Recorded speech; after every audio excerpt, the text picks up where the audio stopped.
AI is the most narcissistic personality that you will find. Meet Caleb Roche, who is someone who truly lives at the intersection of theory and practice. As humans, we are desperately looking for as much humanity as we can.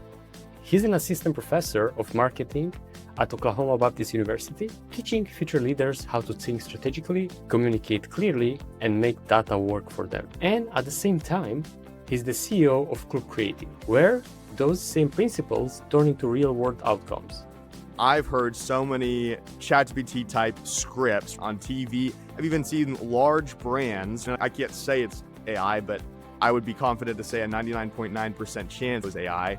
Over 10 million in revenue generated, stronger customer relationship, and entire product categories launched. As you will see in this episode, he's not just talking strategy, he's building systems that perform. And in today's episode, he's sharing with you how to penetrate new markets, how to understand your customers, when and why you should say no to everyone that's knocking on your door, and many other insights that you don't want to miss.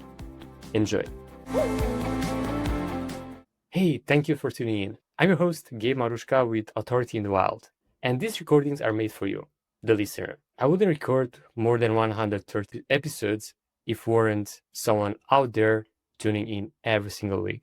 And I want to thank you. To thank you for listening, to thank you for sharing this episode with someone that you think it needs these insights. And more importantly, while you listen to it, I thank you for taking notes and actually applying the lessons here. Before we tune in, if you find these episodes valuable, it will help a lot if you support the podcast by subscribing or following, depending on the platform that you're tuning in. Thank you so much in advance and enjoy the episode. Caleb, welcome to Authority in the Wild. Thanks, Gabe. I appreciate you having me on. My pleasure, especially because it's not every day where I'm sitting with both a CEO and a professor. That's quite a unique blend. It's not very common, is it? Yeah, absolutely. And I would love to know how your role influenced your day-to-day work. Yeah. So one of my lifetime goals actually has been to be a professor.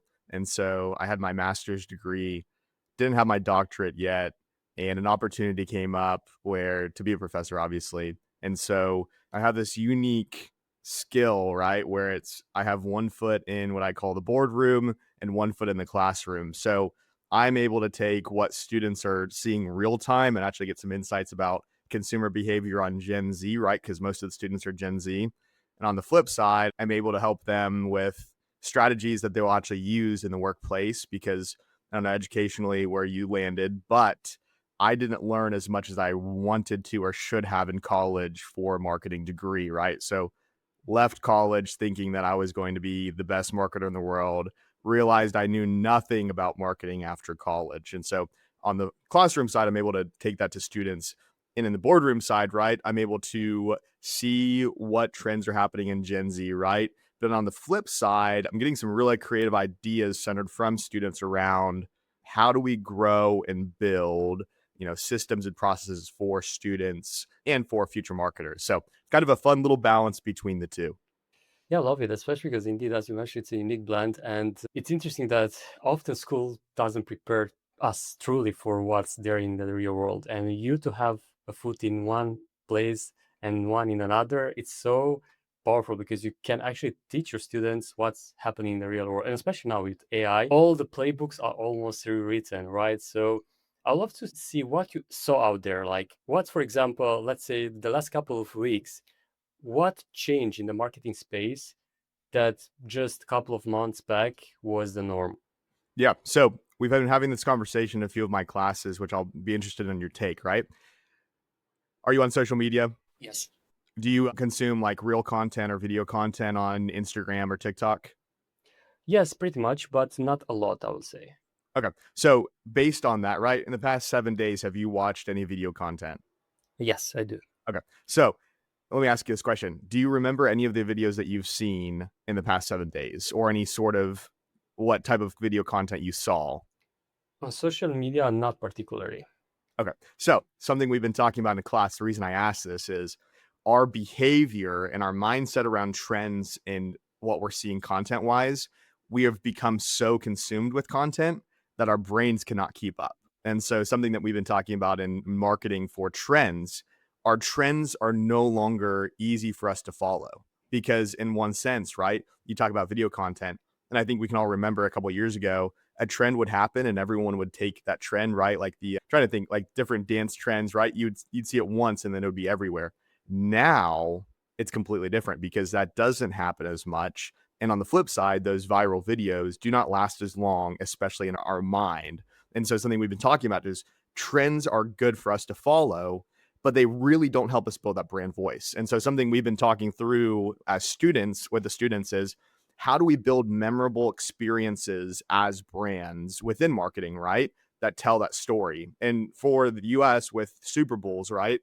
Previously, Super Bowl ads were always big because you would build up this story for your massive $1 million video campaign, right? And so, for instance, Mr. Peanut died like a year or two ago, or I forget how long ago it was. They built up the story of like where Mr. Peanut was, and then the Super Bowl came out with here's Junior Peanut or et cetera, right?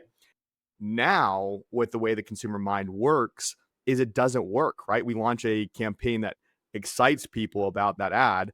And if we leave 30 days between that next set of creative, that consumer is going to forget about that story, right? So the question becomes, and I'm curious your take on this, is within how this works, how do you build actual brand exposure and awareness with your consumer in such a fast paced world and market? Yeah, that's a $1 million question, right? And from my perspective, it's do you need to have some sort of consistency in your brand? Something that truly people not only connect with, but they can refer back, oh, I think I saw something similar just a few days back. And then after a couple of attempts of like seeing your content over again, it's like, oh, it's actually related to this person or is related to this brand. Because there's some sort of consistency in the messaging out there or in the visuals or something. And I think if we just think about big brands out there, like for example, the Nike of the world or the Apples of the world, they had that. They had either a message or something that was memorable, and no matter what trends come around, they still made it memorable. And it's interesting now that, for example, not sure if you know, but Nike is changing this approach. Like they had the just do it, and now they change it. So it's something else we've been talking about, and I've been teaching an international marketing course. And if you look at penetration on Nike outside of the US, they've got essentially no market, right? You look, I'm sure you can resonate with this, right? Adidas has what we would consider a heavy penetration in the European market. Is that correct? Yeah, being also a German brand, it's much more easier for them to be on the ground and understand consumer behavior faster. So Nike has obviously established a large market in the US, which has paid off. But I think from what I can tell from the direction that they're heading, is I truly believe they're trying to steal international market share. And so it seems like from their messaging, they're going from that American based, just me, I can do it, to that holistic view. Because I had my students last week analyze Adidas's social profile versus Nike's. And you notice Adidas is more collaborative, it's more of that European mindset versus Nike. If you look at their social content, it's very American. It's very, I could do it on my own merit. I'm the best, right? And so what you're finding is, from my understanding, and I could be completely off here, is you're seeing this shift in content from Nike more towards that European mindset. Is that what you're seeing? Yeah, exactly. And I don't recall exactly their new tagline, but was less about me, was more about, as you mentioned, like something collaborative. Like now I'm a bit, It's I just looked it up. It's why do it, not just do it. exactly. Yeah. Which is very fascinating because you wonder, right? Is that going to be effective in some sort of European market, right? Because they've spent so much time and effort building this just do it athlete type, right? Is that an easy shift, or maybe not an easy shift, but is that a sustainable shift for them to make within the marketing space? Yeah, it will be interesting to see because often these type of campaigns, and I just can't recall the Jaguar campaign that was such a failure, at least in my view, last year. It's like exactly the big question is Nike will succeed with this or not, and time will tell. But it's interesting to see, especially these big brands that are established, the people know for a certain tagline or they know for a certain message they put out there, and they still have the boldness to just make waves again. Yeah. Well, and that's the interesting part. So on that same note, right? I had my students 2 weeks ago. we were analyzing failures of American-based companies entering into European markets, which would be similar to Nike, right? They're not entering it, but they're starting to try to penetrate. And when we talked about it, Walmart tried to enter Germany, lost, I believe, $1 to $3 billion based on the fact that they were trying to build the same ideals that they had back in the US into Germany, which failed, right? Same thing with Home Depot in Japan. They tried to enter Japan with the same models that works, right? And these are massive companies where it's not like one marketing decision maker.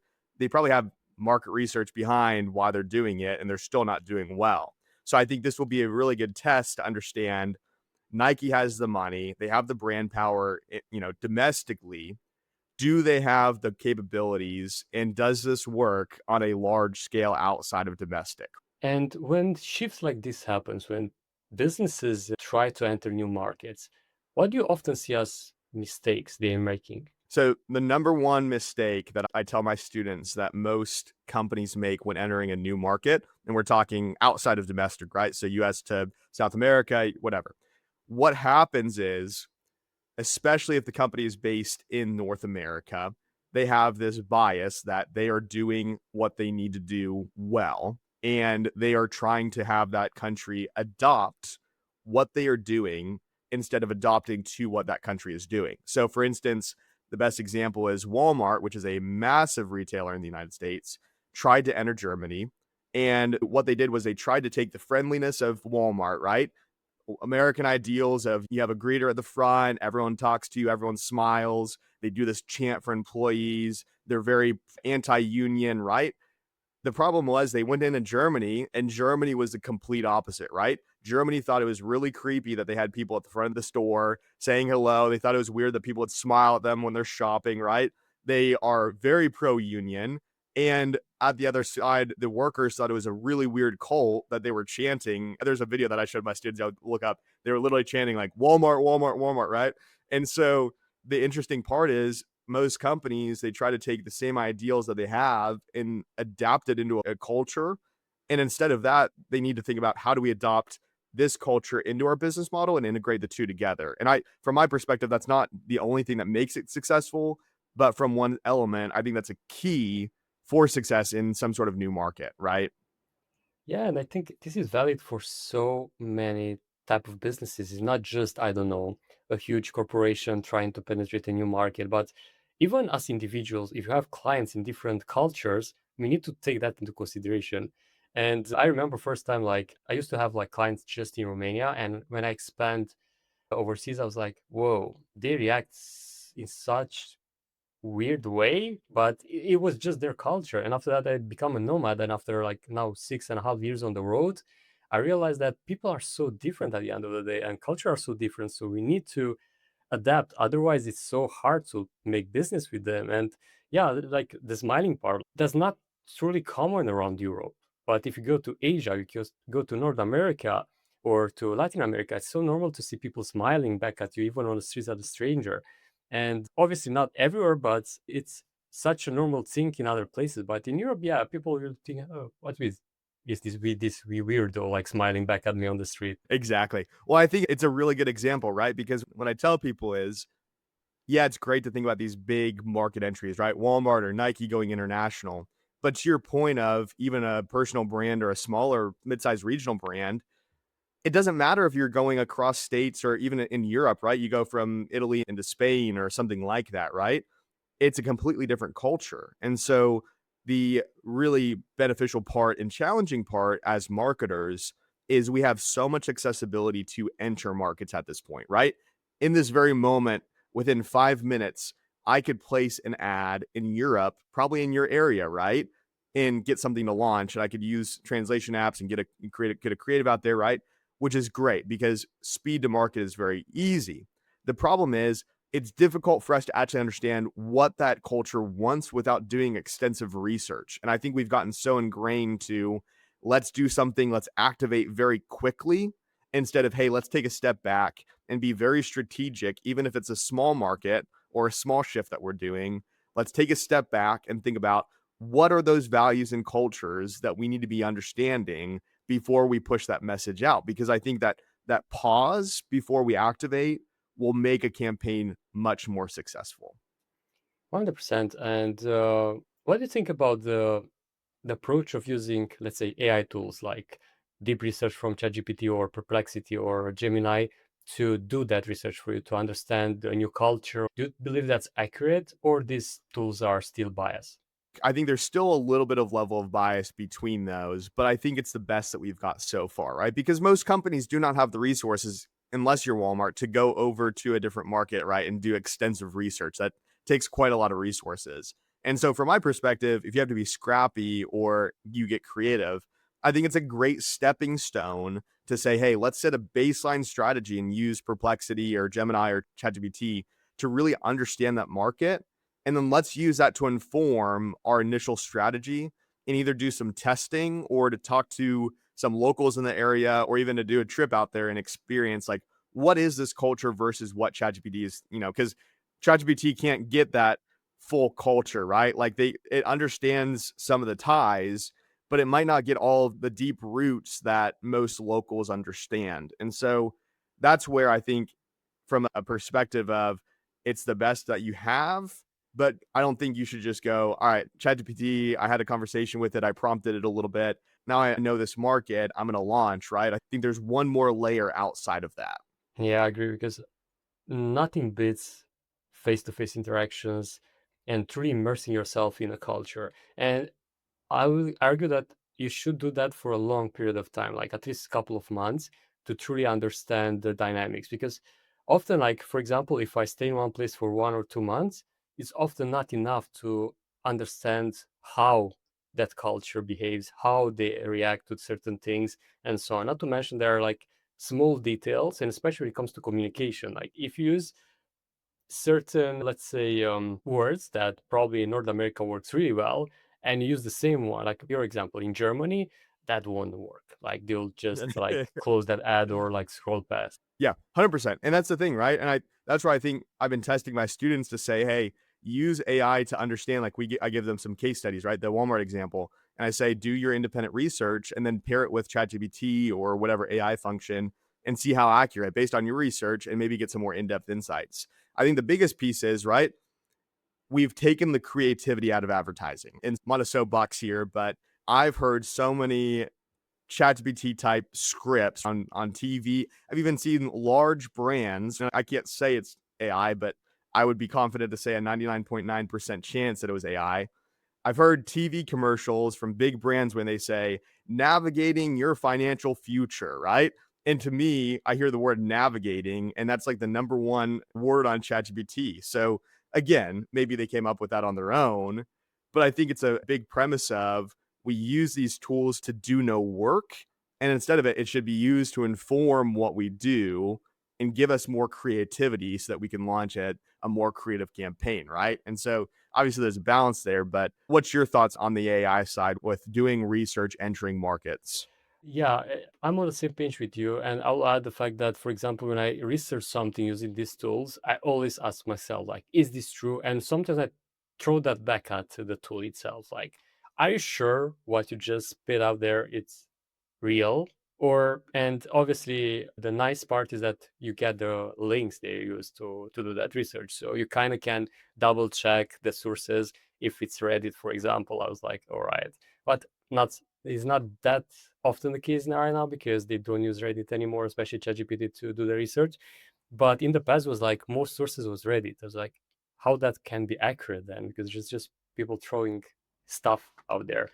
But apart from that, I think we need again a balance, like you mentioned, like using these tools, leveraging them, but not relying entirely on them, asking the tough questions like, is this real? Or this tool is just people pleasing me because they need to give me an answer. I was like, all right, it must be true. Or especially when it comes to copy, I think that's a important topic because often the topic not just use the classic AI words that every single piece of content out there now it's present with, but in the same time they don't use the words that customers use.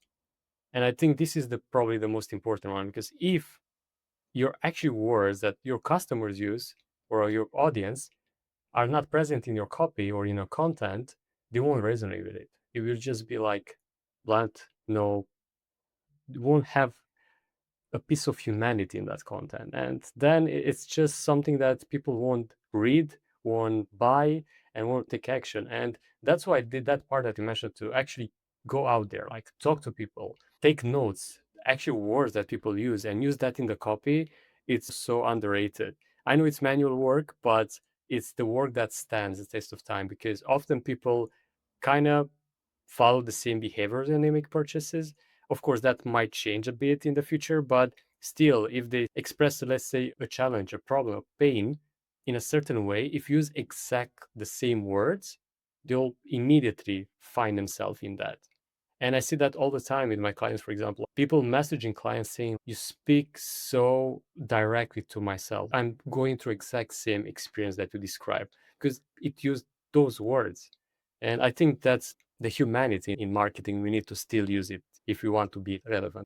Absolutely. And you raise a good point. I think as humans, we are desperately looking for as much humanity as we can. Everything is turned into this like robotic, there's not much humanity. There's really no depth behind the message. And I think that's where we're starting to miss the mark of we're trying to put it's kind of like the Gary V type thing where we're trying to replace quality with quantity, right? And there's so much quantity out there that it's so hard to stick out from anyone else that if we can make a shift towards more quality and have actual humanity and like our messaging resonates with our target on a legit level, it will make your message stand out significantly more. And it hits that emotional cue.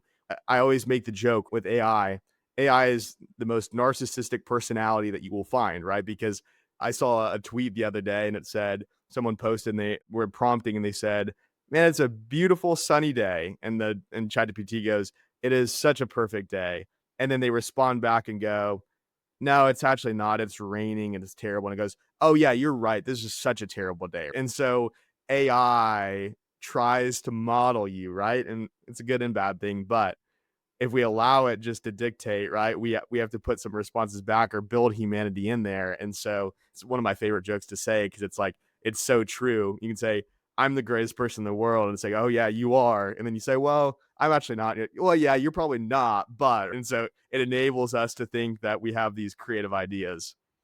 Yeah, 100%. And it's funny that I actually customize the instructions, for example, for these tools to ensure that they never take for granted what I said. And even the question, like, try to hit back with other questions that might make me ask a better question back to the tool. Speaking of questions, I'm curious what type of questions we should ask individuals or in surveys and so on in order to truly gather those insights and the real words that people use before they buy. Yeah, so I think we have to go back to the element of consumer behavior and customer insights, right? Because it was a kind of a growing trend and it still is, right? Of consumer insights within specific products or et cetera, right? And so I think we have to go back to the consumer behavior element. And instead of asking the right questions, I think we have to have the right intent, right? And so our intent will take us in the right direction of the questions. And so from that perspective, the way that we get those insights or we try to understand that is we try to build what is this core element of the culture, right? So what is the core element of culture?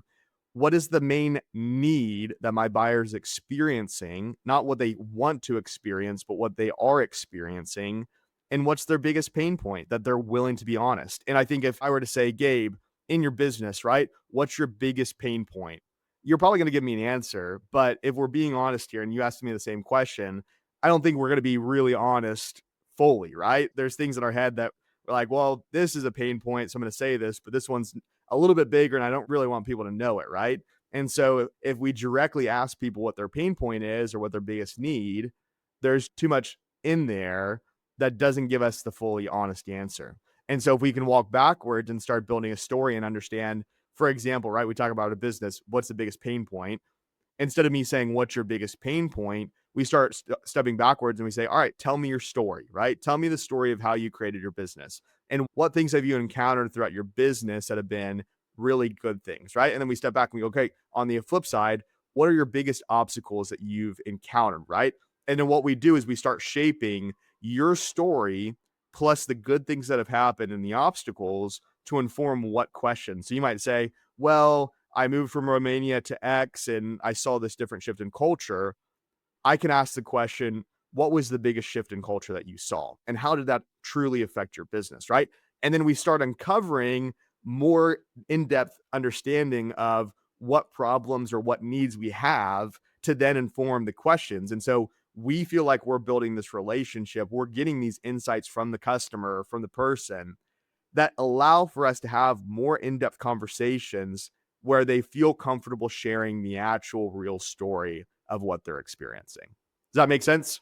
Yeah, perfect sense. So we need to listen to them because if they feel that it's not just there to go through a set of questions, but actually they have the ability to share something with us, a story, and something much more deeper, they will tell us those insights that we actually need to know. And I love that approach because often, indeed, if you go to and throw on there like, oh, but what's the biggest challenge that you face? And if you start with a challenge, like straight away you put the individual or I don't know, the members of that business in a position of defense. I should tell the biggest pain that I have, or I should just sugarcoat it a bit. Because often you will tell the challenges and the roadblocks that you face. You'll tell how that 2 3 months without revenue went for you, or how you lost that client, or something. And I think having this ability to interview people, it's such an underrated way to deal with this type of insights foraging, I will say. Because when you have that ability, you kind of turn the individual into a storyteller, not just a person that is sitting in front of you like, oh my God, I need to answer all those 20 questions. And now what I'm going to do if I don't have the right answer, they might not be providing the right solution to me or whatever. But yeah, I think that's powerful. And once you have that, like once you got those insights and you identify certain aspects of other cultures, you identify certain challenges they are facing, the different way they are facing those challenges. What would be, in your opinion, a go-to-market strategy that we can even go like more specific? Let's say it's a business that it's completely remote. They act in the technological space. They build AI wrappers, let's say, for certain things. It might be a ChatGPT wrapper doing a more customized, let's say, display ads, copy and display ads visuals. And they want to enter Germany and they're from US. And once they identify that, what they should be their approach in order to ensure that they actually find clients there and not just losing time. For sure. So the baseline of research, right? Because we would consider this research. The baseline of research is if we have quantitative data, right? We can assign variables or data to that and say, all right, these people are experiencing this specific issue. Now, when we get into the issue of in-depth interviews or qualitative data, right, or we're getting words and we can't really put and assign a value to it, what we have to do is we have to take all of those learnings and build some sort of model internally, right, around shared experiences. Because as humans, we are looking for shared experiences. We crave that. And so from that experience, we need to take everything that we've learned from those conversations, right? So we might sit down and talk to business owners in Germany, right? So stepping back, we've done our research, right, around the German market. They're not looking for something that's like warm and friendly, all together family, right? It might be a little bit different. And so from our research that we've conducted, we take that into learning about what specific decision makers or our target market is looking for. And through those conversations, we're getting more in-depth feedback. What we have to do is we have to learn from those shared experiences and allow that to guide the go-to-market strategy. And so, for instance, let's say we find from America that the number one issue that I'd claim that most businesses are struggling with, right, is some sort of financial crisis. Because right now it's coming out, right? But no one's willing to talk about it. Is most businesses are struggling. Most consumers are struggling. Consumer purchase intent is not there.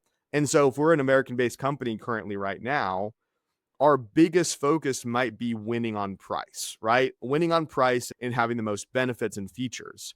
But on the flip side, and I haven't researched Germany as much, but let's just take a guess, right? Or let's imagine Germany's financial outlook is positive, right? They're strong. They have their citizens have spending power. They feel like they can live comfortably.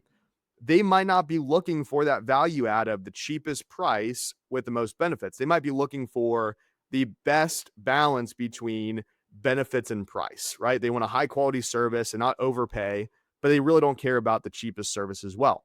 And so if we just take that example, for instance, if we just went off of what we think from a US perspective, we're going to go strictly based on price and how many benefits. But that's where we would go wrong is we would take those understandings from the people that we talk to and say, we understand that the German consumer is much different than the US. They have a savings gap, things like that. We need to enter this market with value-based content that's around highest quality of service, and that needs to be displayed in how we do our advertising, right? So we show higher quality creatives, we do in-depth interviews that look like they were professionally built. It doesn't look like AI built this, right? Like it doesn't look like some random guy on Fiverr built this for $5. They're looking for, it looks like a local company built this and they invested in that. And so I don't know if that makes sense and if I've fully cohesively put my thoughts together. But from that perspective, I think that's how you build a go-to-market strategy is you have to look at what all of those experiences and thoughts that are coming from your target customer and how those actually relate. And again, like we talked about, you have to adopt those within what you do to that market. Yeah, it did answer my question. And you mentioned there's something that indeed it's an actual problem right now, and especially for North American businesses and mainly US.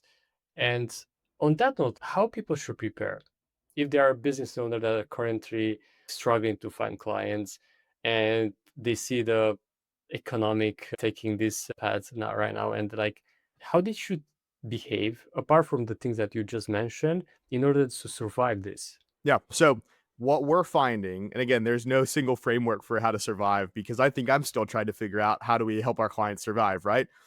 The big framework is how are you talking to your customer and building value in relationships with your customers? I like to show this book that I've got.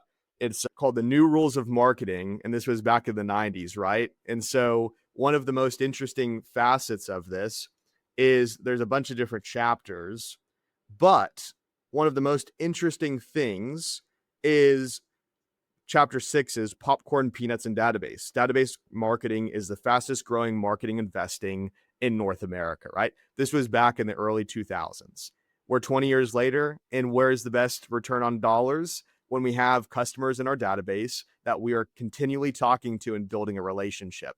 So, from my perspective, the way that brands win, the way that marketers win, is we shift our mindset from this acquisition model, very short term focused on how many leads can we get in the door, how many appointments can we book, to what are we doing to actually retain and keep our current customers? Because as you probably know and can agree, it is significantly cheaper for us to retain and keep a current client than it is to attract a new client.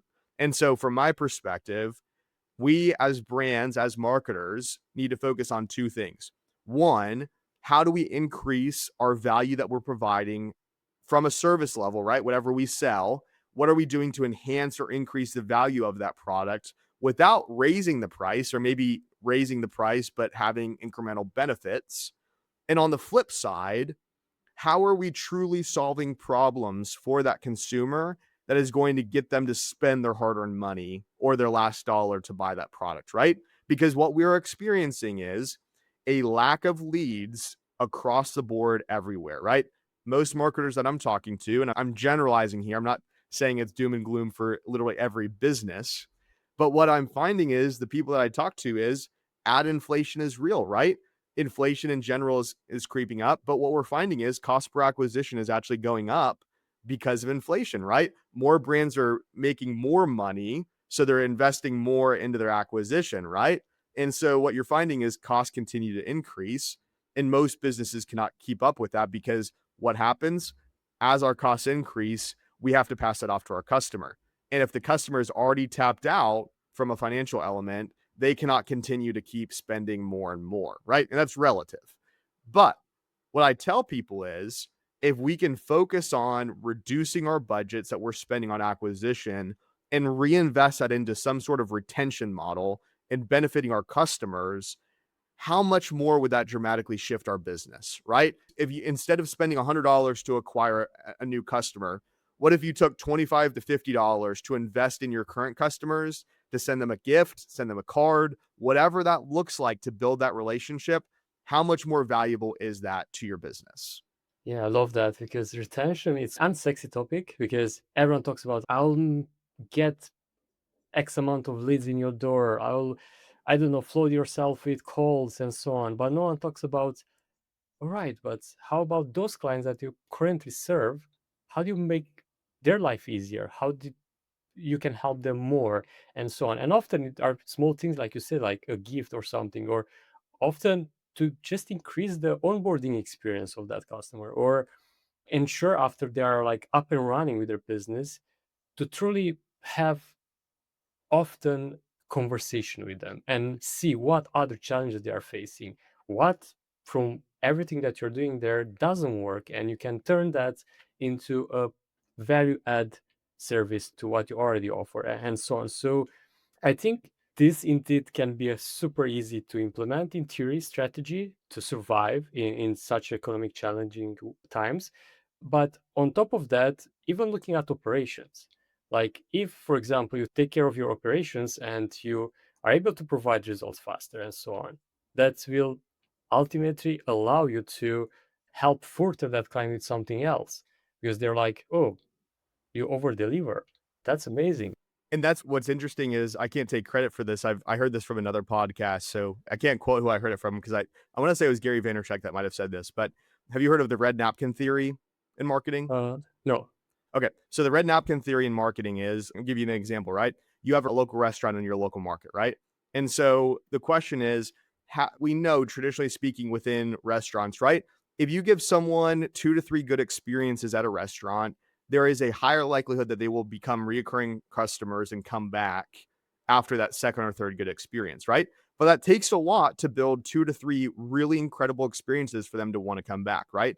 And especially if you're maybe more of a mid scale, right? You're not the cheapest, right? You have some sort of value prop there. So the red napkin theory says when someone comes to your restaurant for the first time, when they sit down, when you seat them, you put a red napkin next to them, right? So they have this red napkin that's sitting next to them, right?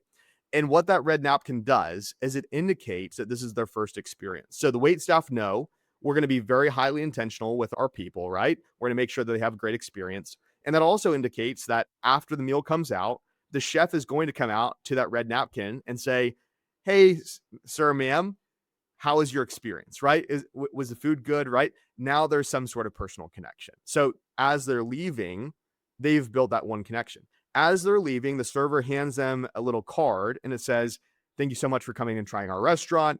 For your next visit, if you come back, we're giving you 50% off desserts." Right? So next time you come back, take this card and you're going to get 50% off desserts.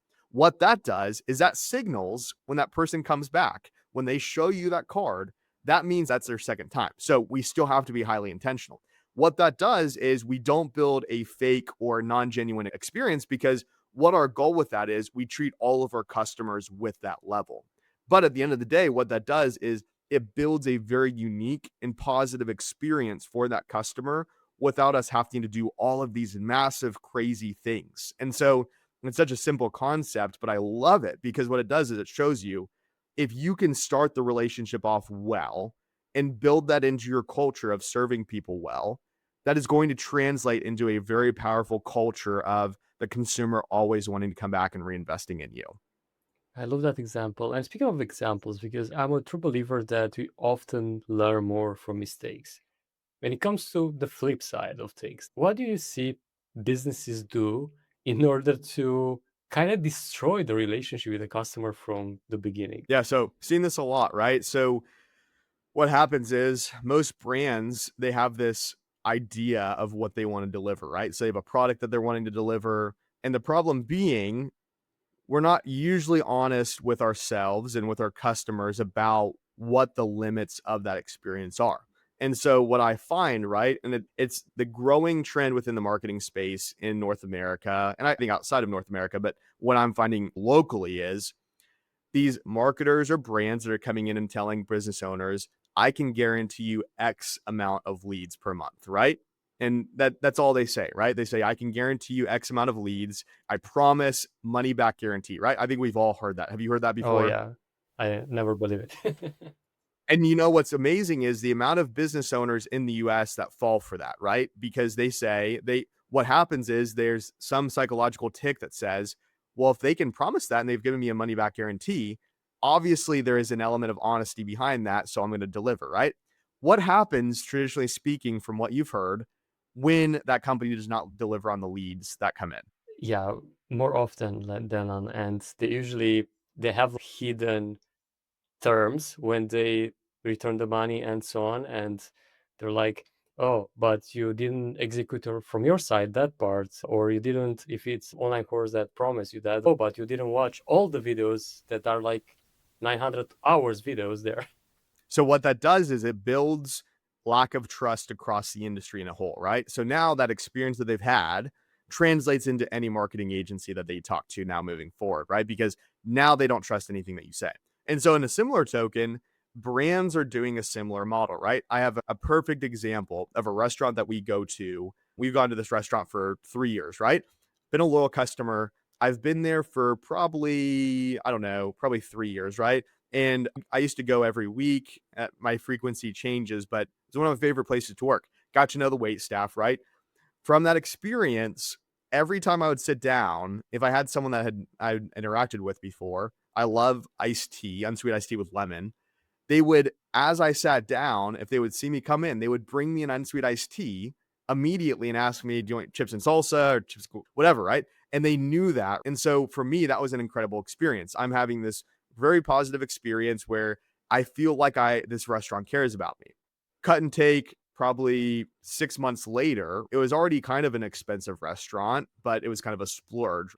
6 months later, they come out with this new pricing model that things are up about 40% from what they were charging previously. So a thing of 12 wings went from $12 to now $20 for 12 boneless wings that aren't super big, right?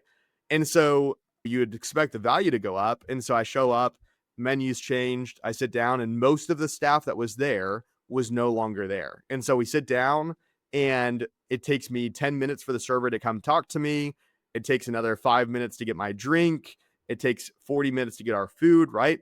And everything has completely changed. The quality of the food, the price. And so it went from a $30 bill to now a $65, $70 bill for a lunch, right? For me and my wife. And so what happens is that experience completely shifted, and they failed to deliver on what they were excelling well with. And what is that restaurant went from being a very hot commodity in the local area, everyone went there, to now you go in there and it is absolutely dead 90% of the time. And that's the perfect example of how not to do things. Well, Yes. Caleb, if someone tunes in, watch us, listen to us, and they're like, oh my, I resonate so much with whatever we heard right now, and we want to hire Caleb, where they should reach out to get connected with you. I always tell people find me on LinkedIn. Caleb Roche, MBA is my LinkedIn. I always love having conversations with people because at the end of the day, I always tell people I only want to work with you if you truly need me. And so my first step is what is your actual need? What's your service, right? And where's your disconnect? And is that something that I can solve through a simple message and conversation? Or is that something that you need, right? Because so many brands are so quick to just put a band aid on it and think that I can be the end all be all or some other person can be when that's not the case. And so if someone's interested in talking, I would love to reach out, send me an email, send me a DM on LinkedIn. Happy to have a conversation and see how I can guide them in the right direction. That's great. And make sure you check the show notes down below for the link to Caleb's profile. And I want to conclude with something. Like, you just met someone that it's in a different situation in which they say yes to everyone that knocks on their door, and they just cannot say no to someone that needs their help, even if they truly cannot help them. What will you tell them in just 1 minute? So it's a very churn and burn model because I used to be that person, right? I used to, every time someone would need help, I would try to find a need or a fit, right? And the problem with that, from my perspective, and this is completely biased feedback, right? Someone else might have that model and it might work completely well for them. what I found is you will waste your time and you will get burned by so many people that are the cheapest clients or that just want the quick fix, that their intentions are not pure. Versus on the flip side, when you are very strategic about who you work with, what happens is those people are very intentional and they last much longer. And so when I look at our business, the people that have worked with us for years have come with a need that we've been able to solve, but it was not a, I have this immediate need, I'm bleeding out. It was a, we are looking in this space, we need some help, and we want to have a conversation. The people that came to us and said, we need help, and we solved that problem very quick. What happens is, for one example, I hate saying ROI numbers, but we had a client that achieved 100% ROI based on what they were doing over a year period, right? And so every dollar they would spend, they would make $100. What happened was they had that for a year. Everything was great. We built a great relationship. Next year comes around, we deliver, and they go, we want more than 100 times return on investment, right? And at that point, it's unsustainable. We can't do that. And so it becomes this hamster wheel of working. So probably a longer explanation than you wanted. But when you work with your ideal client, it really builds less friction between you and the client in the long term. Yeah, absolutely. Because often every single yes that you say to the wrong people, it will just wear you down over time, and you won't end up working with those that actually you provide the best value that you can provide, of course, the best results and so on. And at the same time, you feel fulfilled and you enjoy working with them. And at the end of the day, if you don't enjoy working with them, it's not worth it. Absolutely. But I appreciate you having me on the podcast, Gabe. This was a very interesting and fun conversation. I love these types of conversations. So thanks for being such a great host. Appreciate you. Thank you so much for coming in. It was an honor to have you. And for those listening, until next time, pura vida. Hey, you're a superstar. Thank you so much for staying to the end. I think if you did that, you truly find it helpful. If you haven't already, please subscribe to support the podcast and share it with someone that might need this advice as well. Thank you again. And until next week, pura vida.